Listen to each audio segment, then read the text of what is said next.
Mr. Jordan Williams. Mr. Sam Hassel. What's happening? How are we feeling today? Happy lockdown. Chilling, man. It's 80 degrees today, man. It's a good day. Bro, I did bro? It was good, man. Yesterday was Memorial Day. I did like the super long workout, stretched, did a 20-minute meditation, and then listened to it right after my 20-minute meditation while still lying in the sun. I had to throw on that new Gunna.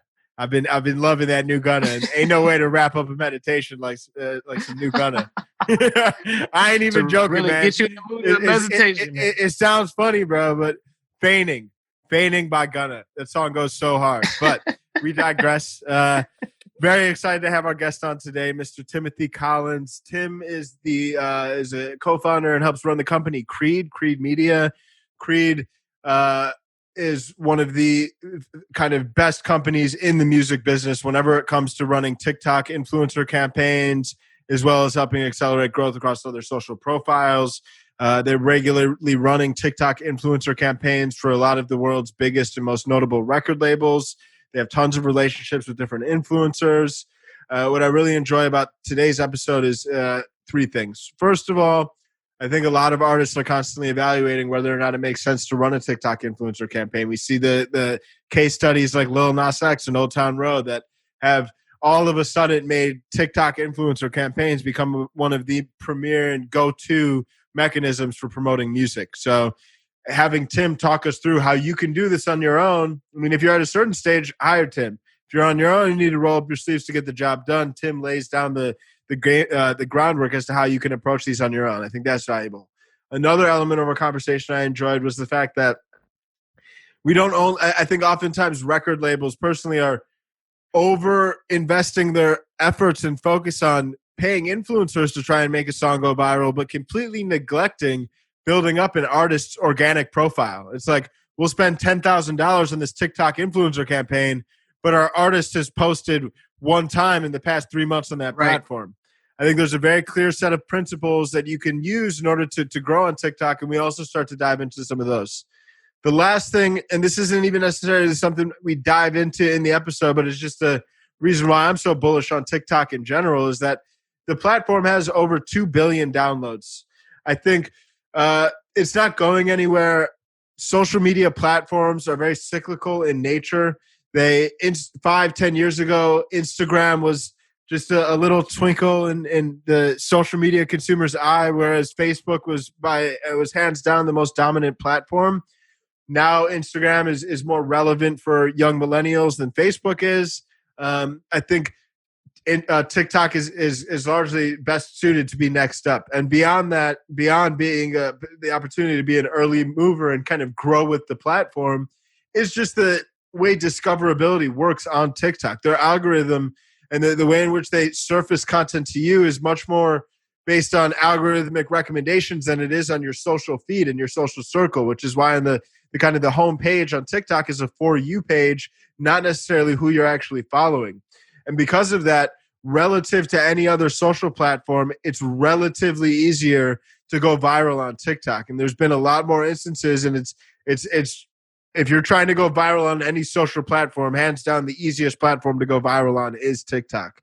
So I think it makes sense to aggressively tackle that platform for those reasons, and super excited to dive into this with Tim. What do you think, Jordan? Yeah, I mean, definitely agree with everything you just said. I also, really like the interview, and I know other people will too, just because of the mindset that Tim had going into it. He kind of told us from the jump, that I'm not a TikTok marketer. I'm the marketer of whatever's hot. Like, I'm the marketer of whatever technology is really going to push my client brands forward. And the fact that he did choose TikTok says a lot. So I'm glad that we can get really tactical in this episode and actually go through a couple of campaigns that he's done, so our audience can see, how to get started on that platform. Yeah, for sure. Well, super grateful to have Tim on. Very excited to get going. So without any further ado, let's dive into this week's episode. Tim, what's happening, man? How we doing? Yeah, good. How are you doing? We're doing well, man. Very excited to have you on. Dive into all things TikTok, man. So I definitely love what you guys are doing. It's been a pleasure to kind of see a lot of the impact you guys have created.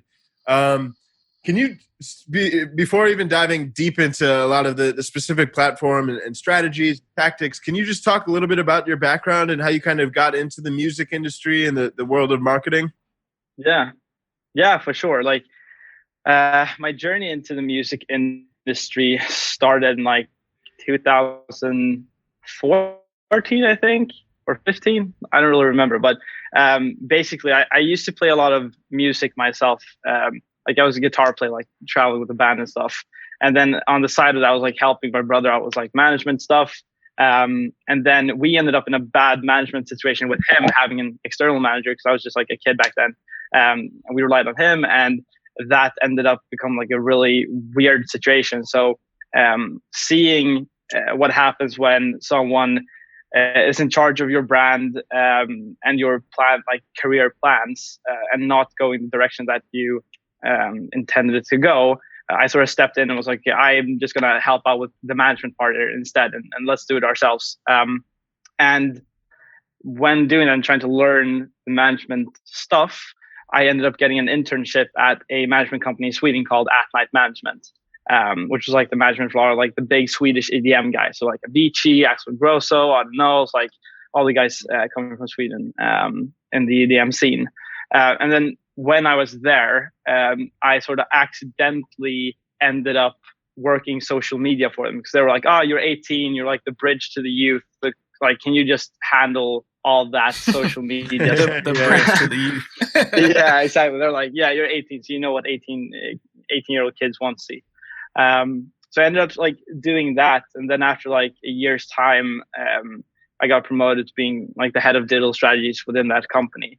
And at the side of that, I started like testing out different things on Instagram, and ended up building one of the biggest dance accounts on Instagram called Goals of Dancing, together with a friend in the US called Stefan.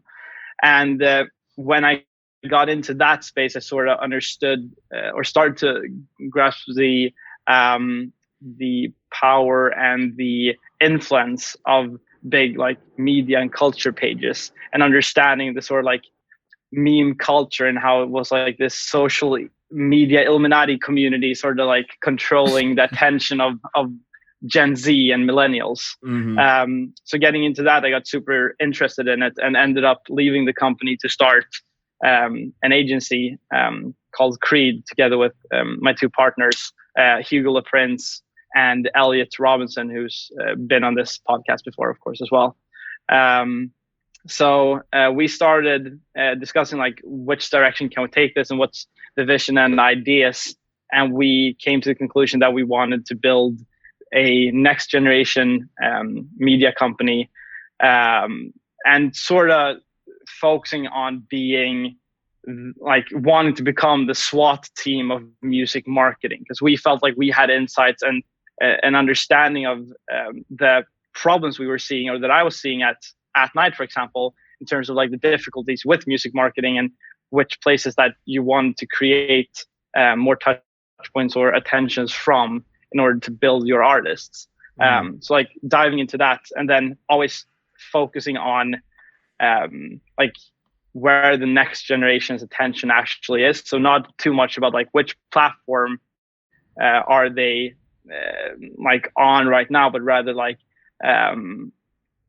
where do they focus their majority attention right now. So with that being said, it's like, when does it pivot to a new platform? And that's where we should be in that case. So we've never been like a platform focused agency, but rather an attention focused one. How does just to kind of piggyback off that, how do you do some of that research? How do you do some of the research, and what do you think the next platform is going to be? I mean, I think it's always looking at where you see like high frequency in usage, I guess, and seeing what culture generally talks about. Like if you look at TikTok, for example,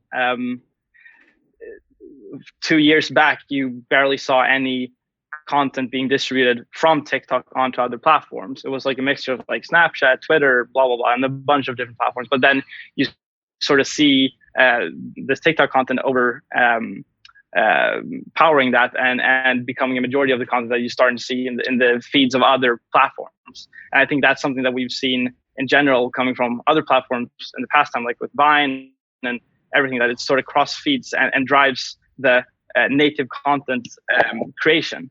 And I guess where content is being created, that's where the conversations and the discussions are at the time.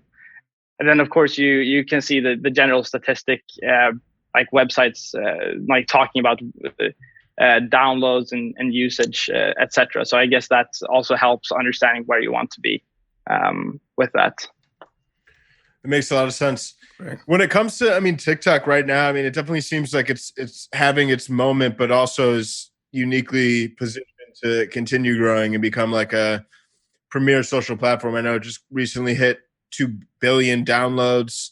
And I think, even if you just look at it, all these different social platforms are very like cyclical in nature. Like 7 years ago, like Facebook was very dominant, and now Instagram is near the top of the class. It definitely seems like TikTok is well situated to not just be confined to the younger demographic where it's popular now, but to really kind of have an even bigger moment than it's having right now in the next couple of years.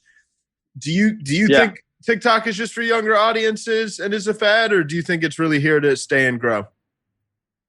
No, I definitely think it's here to stay and grow. I guess it comes down to like regulations, of course, as well, in like major territories such as like the US. Like, will it stay in the US, for example, which is more about like a political discussion that's being held still. But I think in terms of the app and the way that it's impacted culture, yes, it will stay, and it has grown in maturity in terms of like the different demographics that's on there, but not only in terms of like which age group is on there, but also looking at what content verticals is being generated. Like, we consider TikTok to be more like a super condensed short form of YouTube. Like, that's the way I try to look at it, because a lot of people have this misconception of what TikTok is, and that it's like a dance platform only. Like, oh, people go there to dance, just as it was like Musical.ly, you went there to lip sync.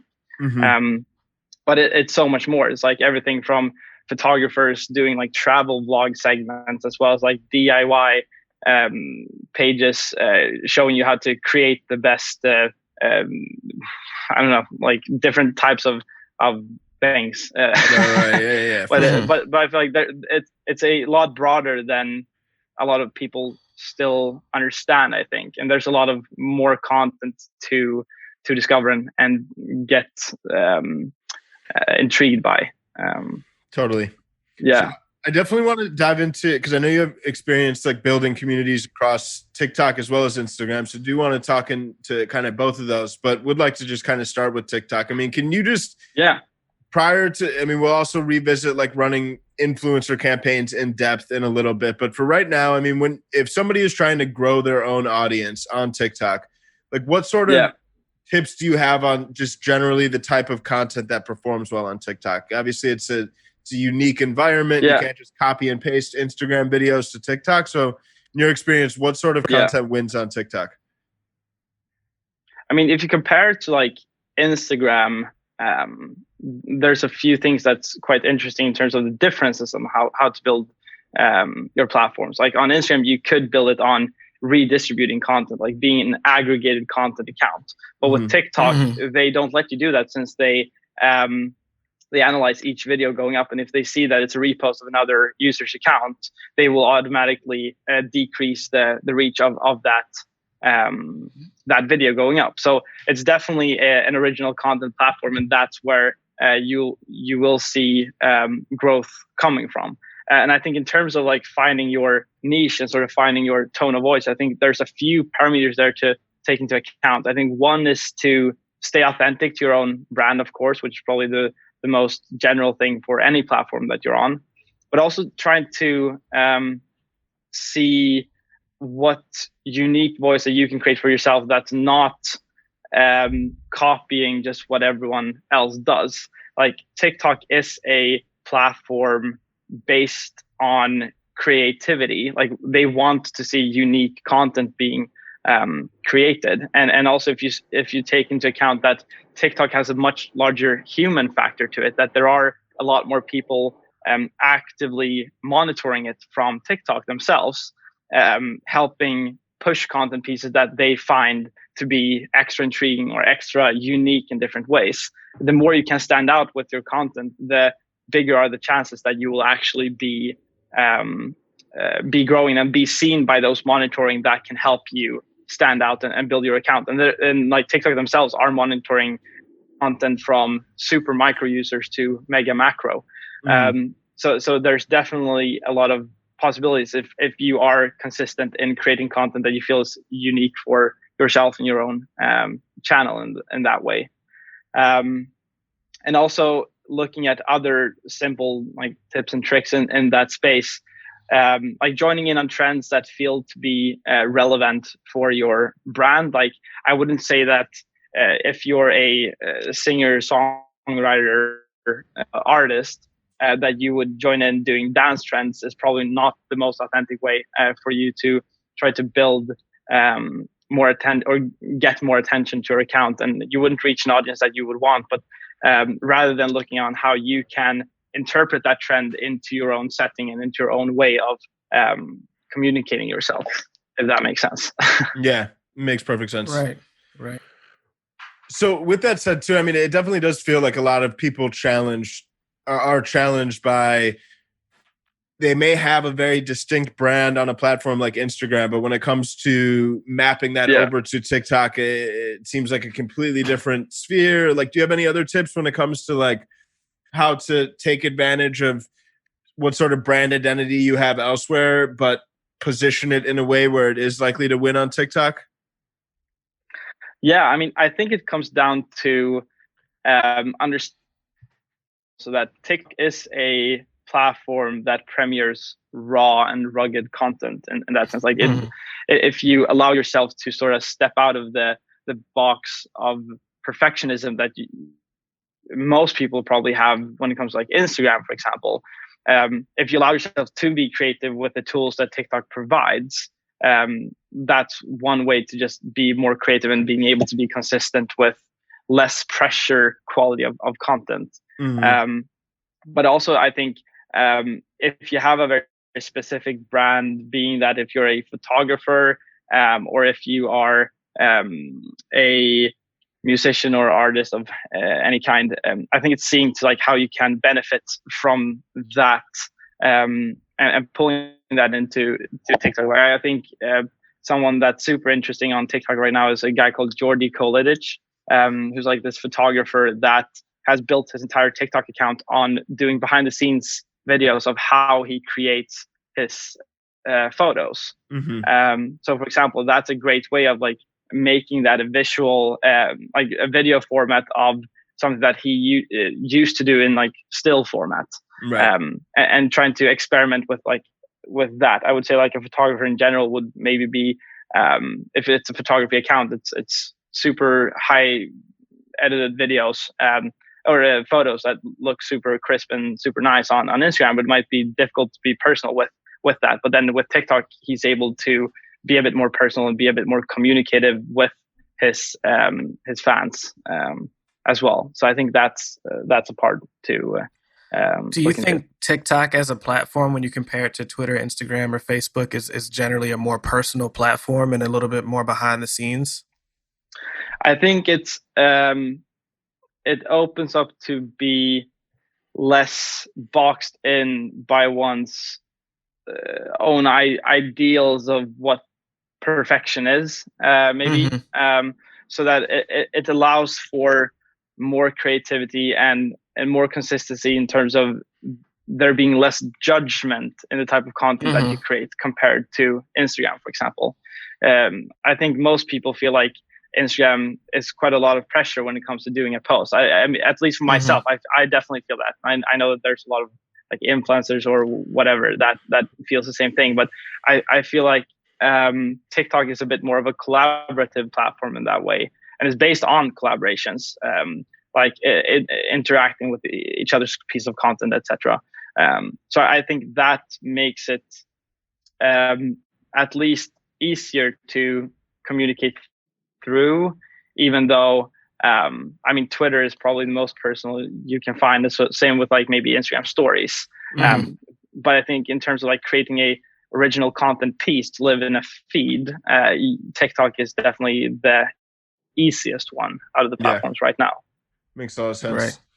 When it comes to specific tactics to accelerate audience growth on TikTok, I mean, are there different things that you think people should be very conscious of as far as how different ways in which they can get more organic visibility and distribution, like different things that may feed into the algorithm and how the algorithm identifies what content they really want to push? Yeah, I think there's a few things there. Like what we noticed in general is that if there is a sound that is buzzing on the platform and building a lot of traction, usually your content will perform better if you use a successful song on the platform. And with that, I wouldn't say maybe like a song from 2 years back that has 10 million videos created, but more looking at a song that is very current and in the building phase. It can have maybe that it's generating like 25,000 new videos per day, and trying to sort of figure out which songs those are and jump on those trends instead, because then it's much more likely for you to end up in the explore feed, just because the sounds themselves are triggering a sort of relevance parameter in the algorithm of TikTok, that you have a higher possibility of ending up in the For You page. Right. So I think that's one. And then, of course, I think the hashtag game is always important to think about, like same with Instagram, but looking at hashtags that aren't too big, not too small, but that are building and are relevant, not necessarily only TikTok's own trending tags, but also looking at like top influential creators and seeing what they are following and what they are adding to their posts to make their posts perform better as well. So I think it's a lot about identifying your niche and staying close to that community and sort of understanding where the community is looking towards in that sense. Yeah. When you mentioned that like mid-tier songs that are trending and getting like 25K new videos per day, what sort of tools are you or like software is available to find the songs in that sort of sweet spot? Yeah, it's a bit difficult in that sense, just because I mean, I would say probably that when it comes to finding those songs as a creator, definitely looking in the charts of TikTok, like TikTok's own charts in the app would probably be the easiest way to go about it. I feel there's so many different tools right now that people are using to sort of track songs and progressions of like how many UGC creations has been created, like when doing a music marketing campaign, for example. Right. But I think when it's about finding the ones to join in on, I think it's the easiest way is definitely to follow the TikTok charts as well as trending tags, and probably even once again looking at the bigger, more influential influencers such as like the Charli D'Amelio's and the Addison Rae's, and looking what songs are they using, because in the end either they are being paid to promote the music, and in that case you will probably see a growth spur in that song, or they're joining in on something organically where they will boost that song as well. So definitely looking towards the most influential influencers in your niche and trying to hop on what they're sort of engaging with. Totally.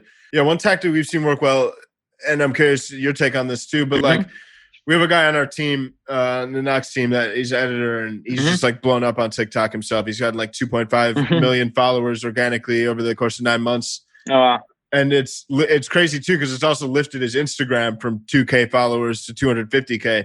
So I think there's a lot of value too to like the viral potential on TikTok and translating that to your own platforms.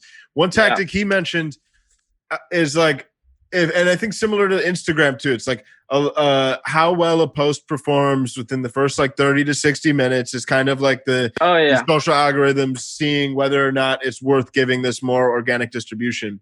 So on TikTok, if his video didn't take off within the first hour, he'd delete it, do some little tweaks or adjustments to the actual video itself, and then like repost the same video. I mean, you find that to be an effective tactic as well?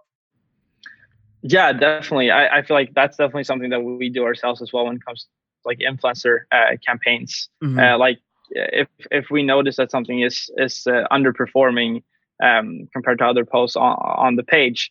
We will most usually at least speak with the creator to take the post down and adjust a few things to make it even optimize it better for the audience that they have.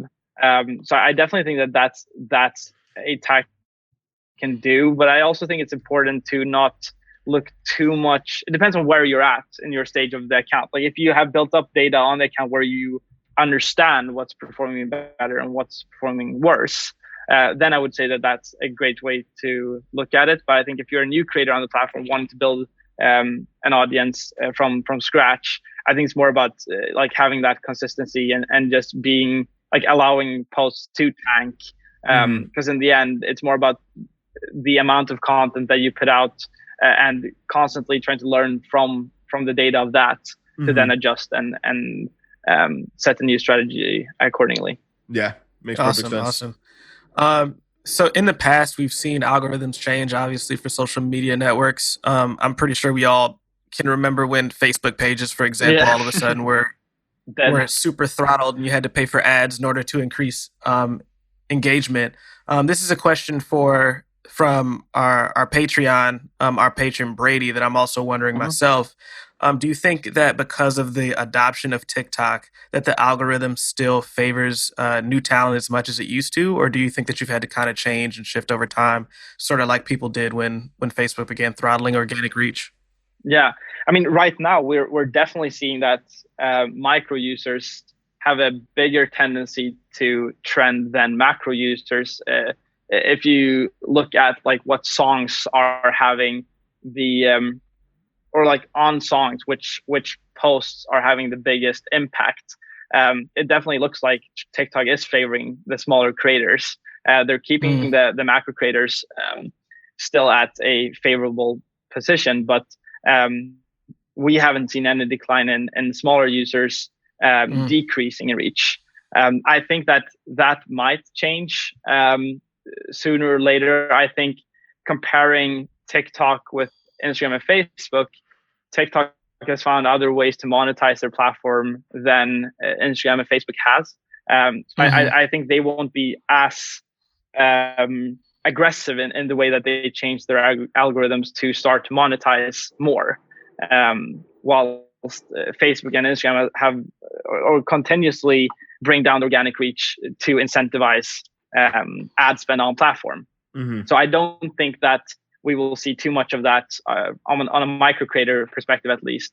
Like if you look at Instagram, like people that have 1,000 followers on Instagram are sort of incentivized to spend in order to be seen. But I feel like that's not the road that TikTok wants to walk down on, or the path that they want to walk down. Right. It also seems too like TikTok, I mean, is in a unique position and is attracting a lot of creators given the likelihood of virality. Like it seems, relatively speaking, like TikTok is the easiest platform to go viral on. Would you agree? Yeah, definitely. Yeah, most definitely. Yeah. I mean, like, I feel like we see a pattern all the time as well with like new creators on the platform that their reach is boosted in the beginning of the accounts being created. Like we have a guy in the office that has like 400 followers, but he continuously gets like 50,000 views on each video that he puts out. So it also looks like there's a tactic on TikTok side when it comes to getting active users and really giving them that carrot. And like, if you're active on this platform, you will be seen. Right. I think that's also been why TikTok has been so extremely successful, is because they have continuously pushed people to create and giving them that like dopamine rush of confirmation when posts go live.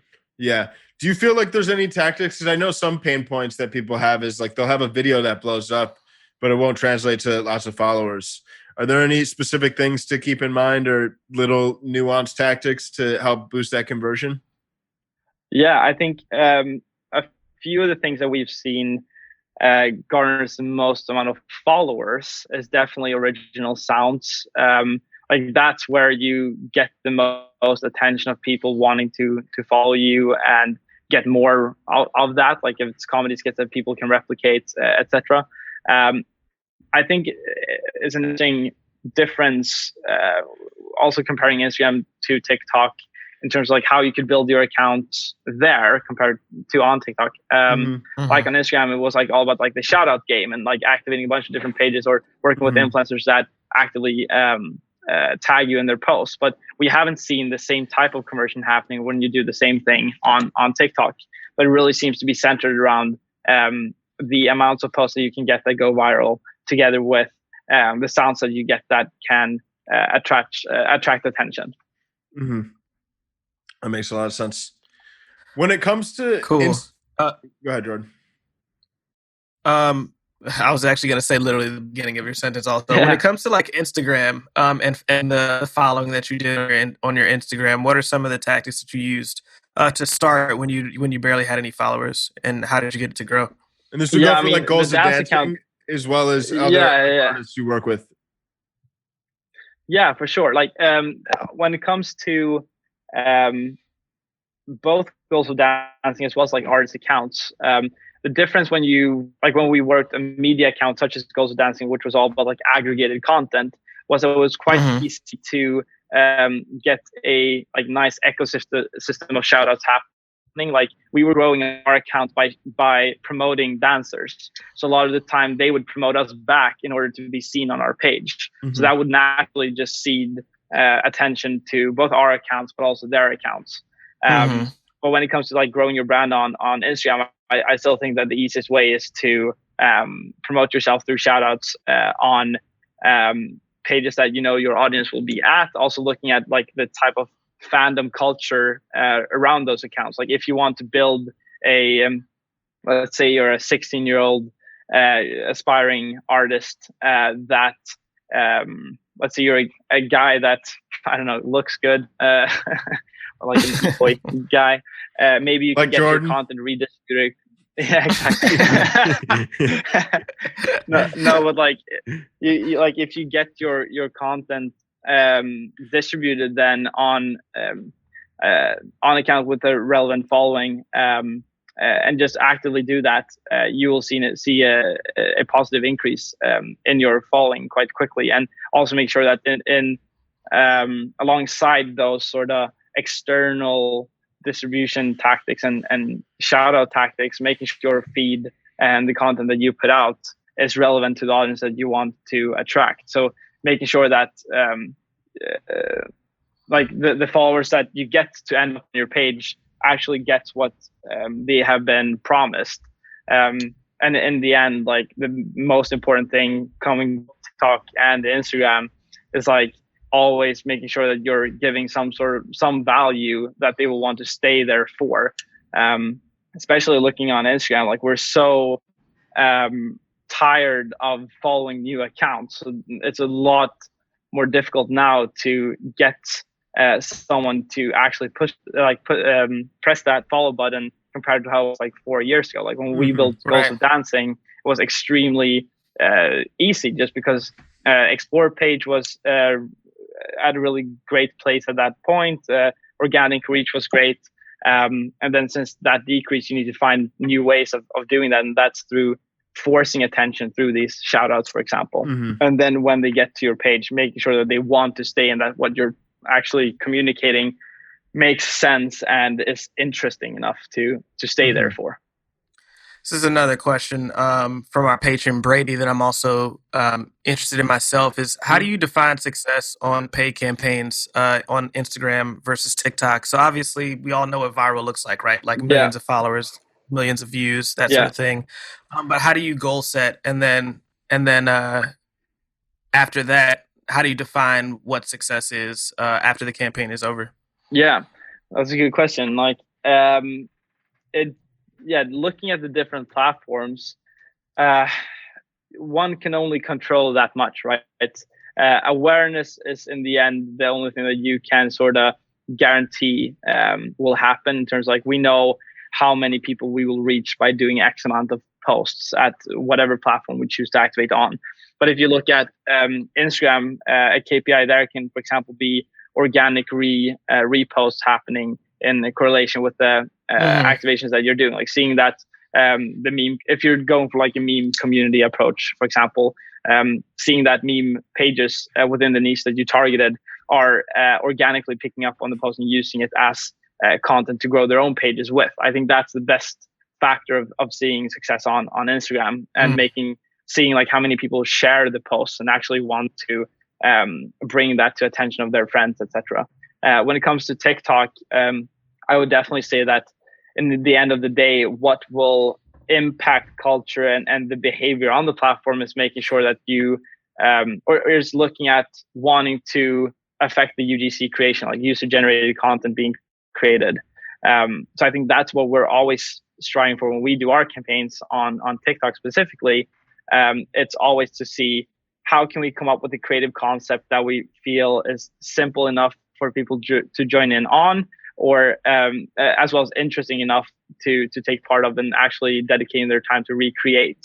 And it comes down to a few different things there. It's like either it's a super simple thing that anyone can join in because it's easy, or it's a super advanced thing that people feel challenged by doing, and therefore out of curiosity of seeing if they're able to do the same thing.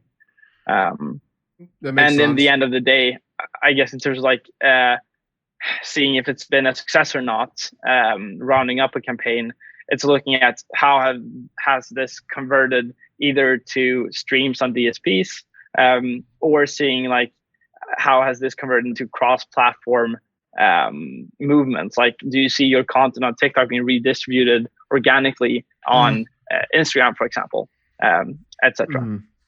Can you? I mean, it's awesome, and it definitely seems like the record industry and music industry is like putting so much more money and seeing this as a effective means of promotion.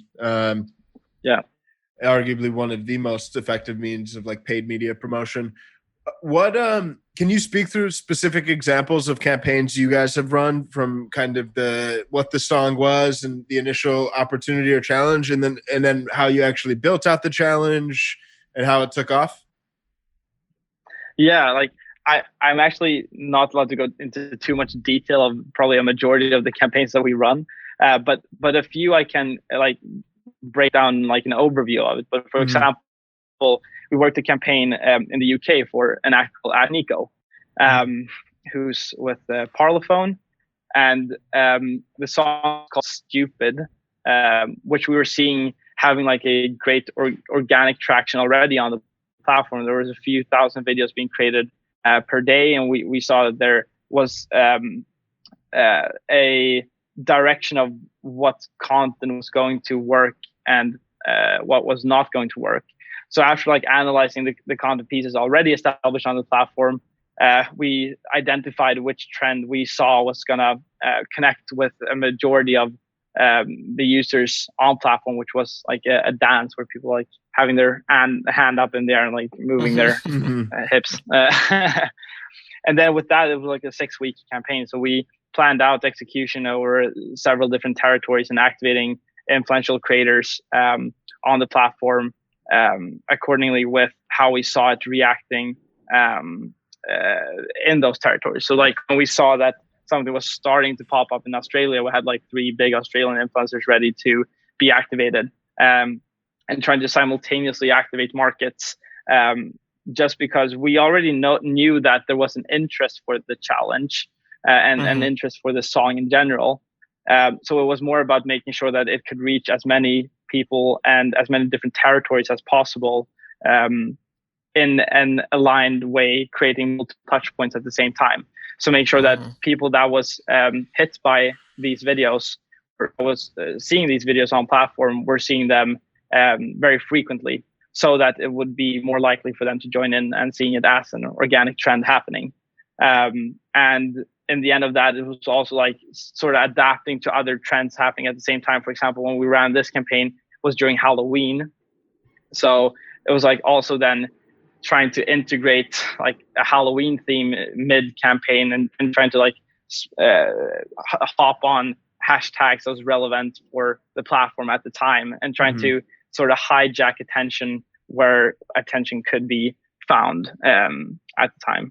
And then I think in the end, when we were done with that campaign, it had hit like #1 most viral list on Spotify in the world. as well as I think now it's up at more like 4 million videos created. And we've seen similar things happening before. And I think a trend that we've been seeing as well is like also being reactive to when original sounds are being created for the song. So like I'd say the biggest songs on the platform has had two sounds simultaneously building at the same time, and then finding a way to sort of jump in and see how you can cross feed sounds between each other and activating influencers per sound to sort of keep the relevance of the full song, if that makes sense. Yeah, that's amazing. Right. It's super lit. When it comes to I mean, budgeting, and I do think we want to I think we want to start diving into some like questions that would really just help people get up and running and run campaigns on their own. I definitely think it's like if an artist has like a significant budget or is working with a label, then they should definitely work with you guys. Candidly, but I think there's a lot of people that are smaller emerging artists that might need to just roll up their sleeves and get the job done on themselves. I think it'd be helpful to dive into some of the different tactics there. I mean, for starters, can you talk about just like budgeting? I know Ethan had a question around like, do we even think it's worth it for independent artists with smaller budgets? I know I've spoken with you too, and you've had some insights surrounding like, I mean, below this point, it really just doesn't make sense to even run it. Like it's probably not going to take off. So for starters, like how do you think about budgeting and what is kind of like a minimum effective threshold for allocating budget towards a campaign? Yeah, I think that's a super interesting question because I think it comes down to which part of like the lifespan of the song that you're in, as well as like the stage of the career of the artist that you're working. I think that without any budget, you can get quite a lot happening. Like you can have zero budget, but have a lot of time.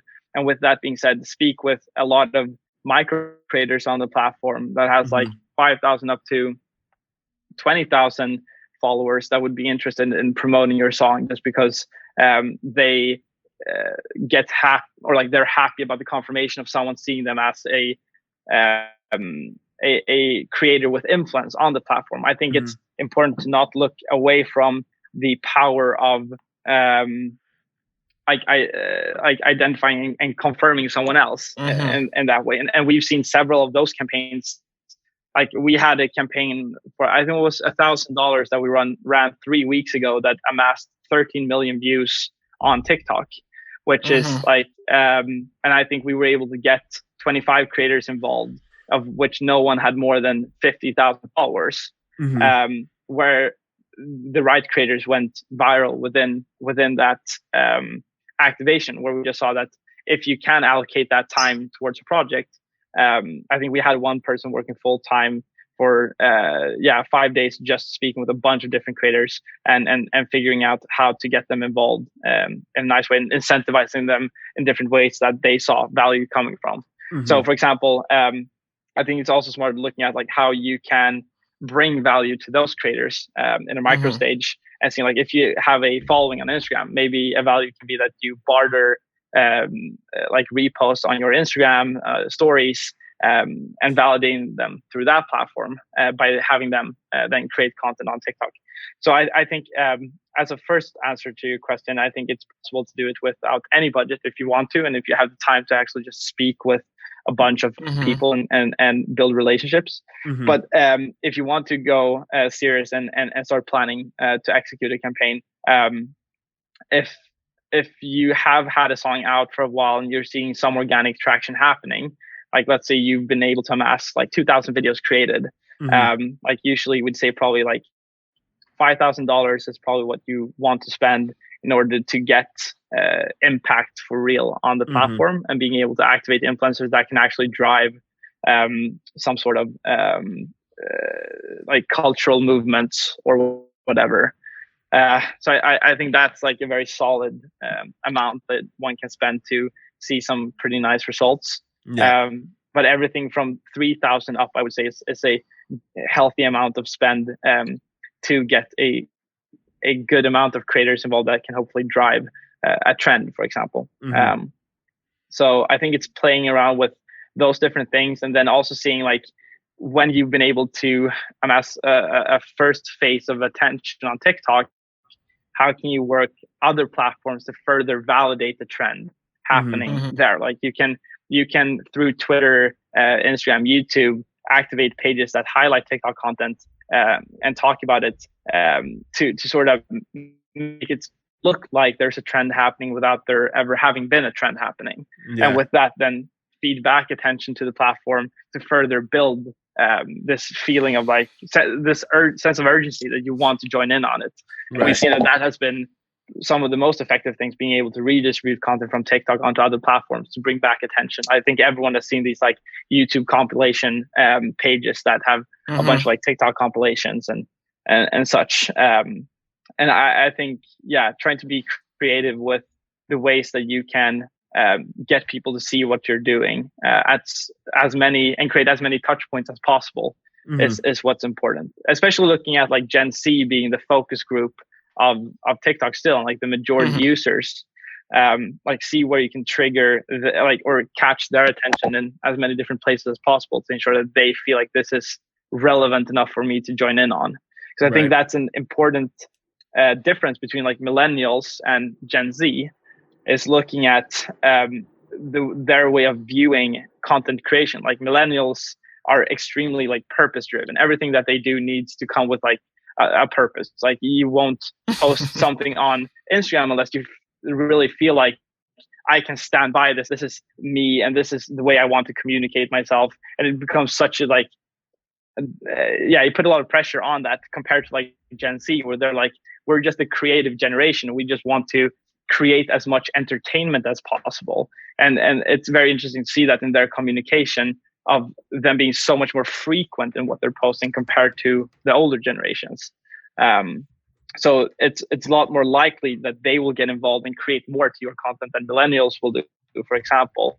And then seeing how can you trigger them to do that in that case, in order to drive a trend on, for example, TikTok. Right.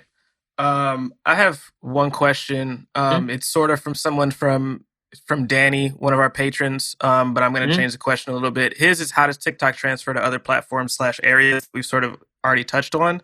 I kind of want to know, in your experience, what does a viral fan from a TikTok campaign look like? So do you guys know if they are finding music on TikTok?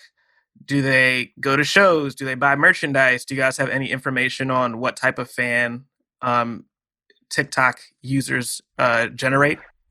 I mean, I can only look at sort of more a broader cultural perspective of like Gen Z and sort of how the fandom within today's youth looks like in comparison to older.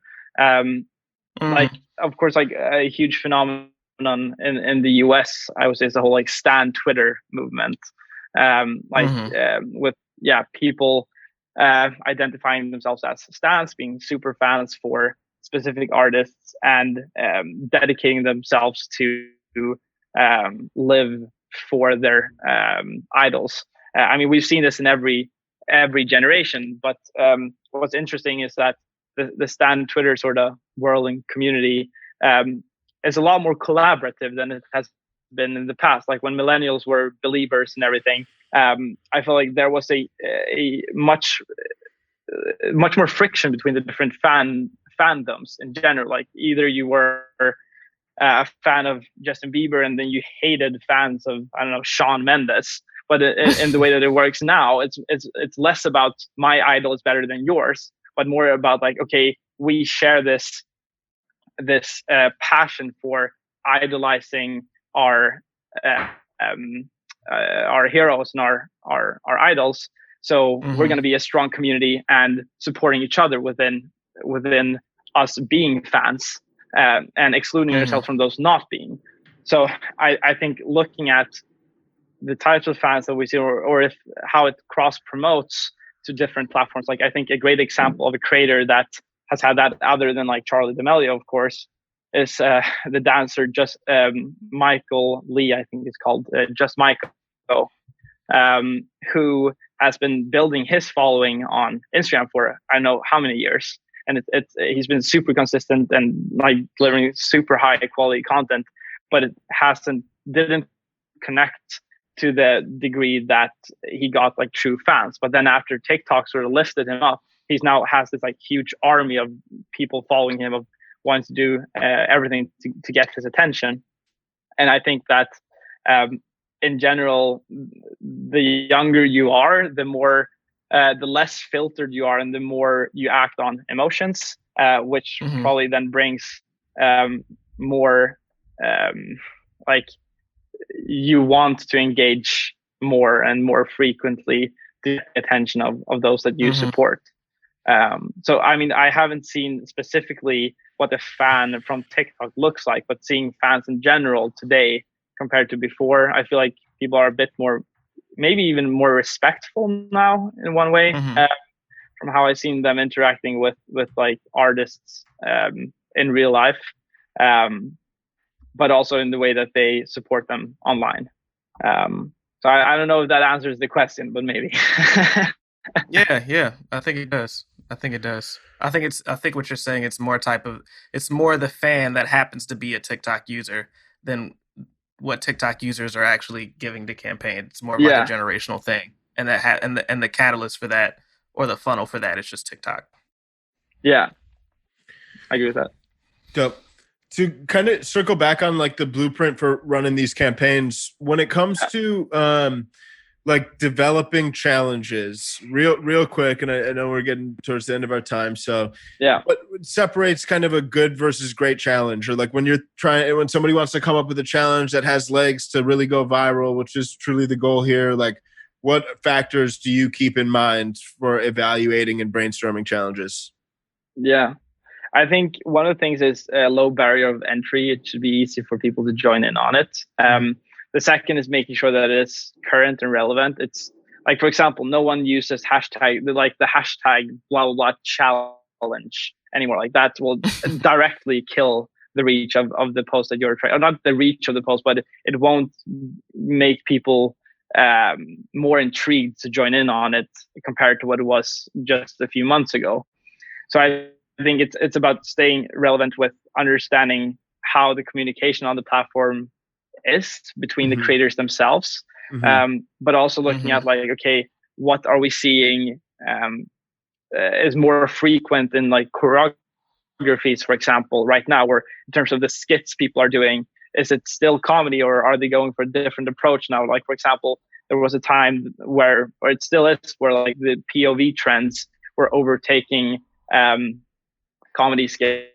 It was super popular a few months back. I think it's still popular, but you constantly see small optimization or adaptations within the platform that sort of changes the relevance of people wanting to join in on it.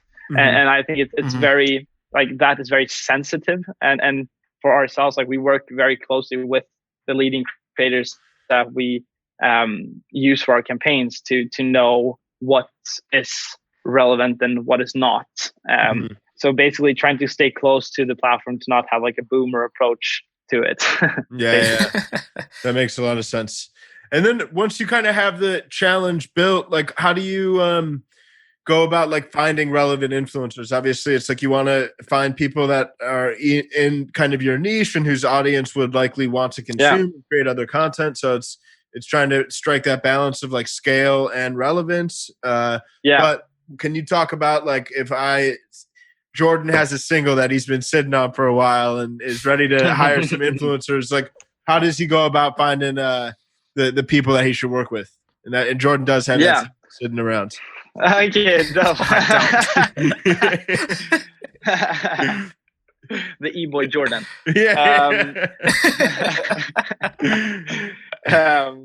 No, I think the way to go about that is a few parameters within that.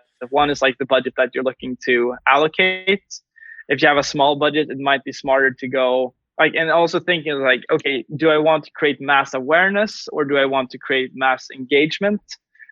Creating mass engagement probably costs you more money than just going for awareness. Some genres have a higher likability of a higher possibility of entering sort of this organic recreation of it on different creators. So for example, like EDM, we have seen that generally works better within like sound tracking pages communities. And with that, I mean like DIY pages or pages where you use the song as a way to enhance the content that you're putting out. So it's more like a mood setter than something else. But if it's like a pop song or a hip hop song, definitely it's more about finding those influencers that you think or feel will be able to engage their audience in a way that has their audience to join in. So if you have a single that you want to put out, first of all, going over the influencers that you possibly want to activate. One is seeing their overall engagement, seeing like, okay, is this an influencer that I know will generate good numbers? But then other than that, also like how new is this creator and how much have they grown in the past? Like, are we seeing, like, for example, we created that's this like amazing 87-year-old man called Granddad Joe on the platform, who's built his content on him being 87 years old and using TikTok. And it's like that's super uplifting and nice content to look at. And with him, for example, he was just on, or he's still on the rise. He's building quite like his numbers are increasing quite a lot.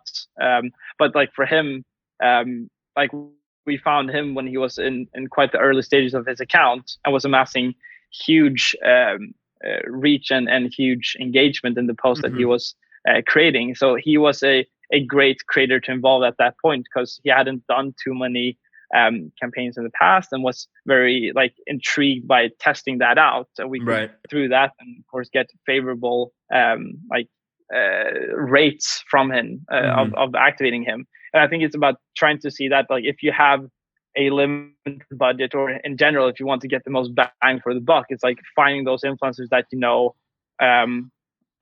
haven't been super exploited so that they are extremely expensive, and also those that want to be extremely collaborative in their content. Like for example, like going with a super established influencer, they probably post 3 promoted posts like per day, or at least they post 3 times per day. So you know that the time span of attention that you will get for your content going live on their page will probably be quite little compared to someone not being as frequent in posting, but dedicating more effort into the quality of the content that they are creating. So I think it's sort of finding those creators, like who will be the most dedicated of the product that I'm trying to promote. And with that also then seeing like who will be the best investment for me in terms of how much will they charge compared to the passion that they bring into the project. So building out lists from that basically, it might sound a bit all over the place, but that's how we try to see it, at least when we're building out the influencers. Not always going with the same ones that we just know drive results, but rather go with the ones that we see are most fit for each individual project and treating each individual project as just that. Yeah, for sure. Do you have a hard stop? Because I have one last question, but I do realize no. Dope. Okay, it's super fun. Yeah. When it comes to the last question, when it comes to like running these campaigns, and I think you've given a great blueprint that'll be super helpful for the artists that need to kind of get their hands dirty on their own.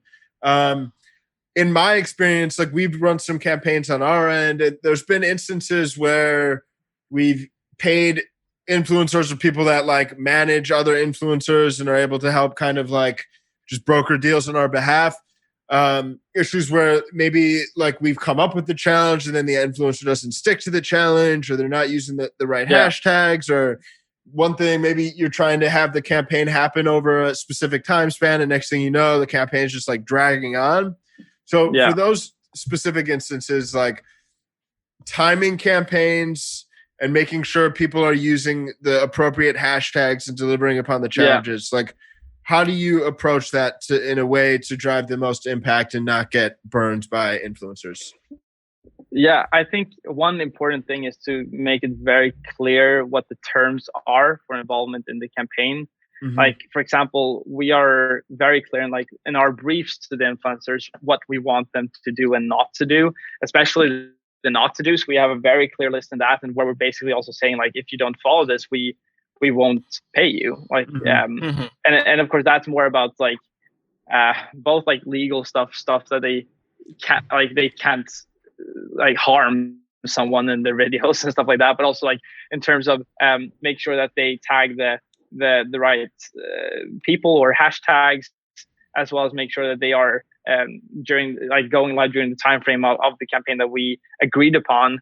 If they don't follow that, we simply won't pay, or we will charge back if it's being paid through PayPal or whatever. So I think it's important to understand also that if you're investing like $1,000 into a creator, that's $1,000 that they are getting to do a well done job with. And I think it's understanding also like respecting the mutual agreement that one has with them. But also I think people underestimate this, also being personal with them and taking the time to be personal with them when you're doing a campaign. For example, we try to, as often as possible, actually have a call with the creators before they go live, because just having that personal connection with someone, like hearing someone's voice, will make them a lot more engaged in the campaign and feel like, okay, I'm actually doing this towards another person, not just another email. So I think like doing that, you will get, or we've always seen that every time we take a phone call with a creator, we get a different type of dedication from them. I feel like they want to work the campaign with us. So it's not just another paid promotion, but actually a project that they will see success coming from if it works out well. So I think being personal with them as well and seeing that is a very great thing to do. Dope, man. Awesome. I think I think we're gonna have a lot of stars coming out of this episode, listeners today, man. I think we've had some very, very valuable insight surrounding this wonderful world of TikTok, man. So thanks. Jordan, you got anything? I think that sums it up. I think that's it. Yeah, man. Yeah, so it's been a huge pleasure having you on, man. I think what you're up to with Creed is incredible. I definitely want to encourage our listeners to reach out if they need help running these sorts of campaigns, and keep on keeping on, man. Thank you for coming on today. Yeah. All right. Thank you so much, man. Thank you. Cheers. Damn, well, that was good, bro. What'd you think? Yeah, man. I mean, like I said in the intro, TikTok is sort of the wild, wild west, especially for me. And there were a lot of things that I learned just about TikTok as a platform that I didn't even know, was a thing. Like, I had no idea that TikTok rewarded micro influencers more than they did major influencers. And I'm sure that changes Creed's strategy and how they approach projects constantly. I'm sure that changes everybody's TikTok strategy. And I had no idea that was a thing. So I went on TikTok right after the episode and actually just looked at a few of my friends' TikTok channels. They only have 200 followers, 300 followers, but some of their videos have thousands and thousands of streams. And I was able to see it firsthand right when I got off. So just him knowing things like that and be able to provide actionable advice, I thought was super awesome. Totally agree, man. Tim's a legend. He's a TikTok king. I think super grateful to have him peel the curtains back the way he did. I think he runs TikTok campaigns for lots of the best and brightest in the music industry. A lot of different labels, major labels, smaller labels, management companies. I think he's one of the best in the business, and was very transparent about his process and different tactics, not only from how to run influencer campaigns, but even from a social growth standpoint. And I think for you guys too, it's the listeners, don't be discouraged from the power of TikTok if you don't have a budget to run an influencer campaign. Even if you do want to do an influencer campaign, you can do it for free by leveraging the fact that you have time and focusing on smaller influencers. And then the last thing too is I think you don't need to focus only on running influencer campaigns. I think you should focus on building up your own profile. I think there's tons of virality potential on the platform for you to just create fun, engaging content, play to different trends, and just blow up on TikTok. So I think definitely grateful to have Tim on today talking about it. I think couldn't be more bullish on TikTok as a platform. So just start the clock's TikTok and get your ass on that platform. Let's get it. And that's all for me today. What do you think, Jordan? Any last thoughts? Nah, man, I think that's it for me, dude. All right. Peace. See you guys.